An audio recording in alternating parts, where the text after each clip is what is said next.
Hello everyone, welcome back to my channel. అందరూ ఎలా ఉన్నారు? బాగున్నారా? డిన్నర్ చేశారా? నేనైతే ఇప్పుడే డిన్నర్ చేస్తున్నాను. డిన్నర్ కోసం నేను ఏమేమి ప్రిపేర్ చేసిన అంటే రైస్ కామన్, టమాటా పచ్చడి. రోడ్ లేదు కాబట్టి మిక్సీలో పట్టా. టమాటా పచ్చడి నా ఫేవరెట్ అంటే ఫేవరెట్. బాగుండిద్ది, ఒకసారి మీరు ట్రై చేయండి. టమాటాలు బాగా బాయిల్ చేసి, పచ్చిమిర్చి కూడా ఫ్రై చేసి, డీప్గా ఫ్రై చేసి, అందులో కొంచెం జీలకర్ర,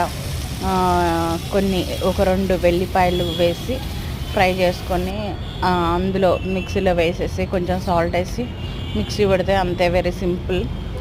నెక్స్ట్ క్యాప్సికమ్ ఎగ్ కర్రీ చేసినాం. అది కూడా టేస్ట్ చేయాలి కాబట్టి అది చేసిన. అవి 2 తిన్న తర్వాత ఫైనల్గా పెరుగు తినాలి కాబట్టి పెరుగు. పచ్చళ్ళలోకి కంపల్సరీగా నెయ్యి కావాలి కదా, నెయ్యితో తింటే నా టేస్ట్ వేరే లెవెల్లో ఉంటుంది.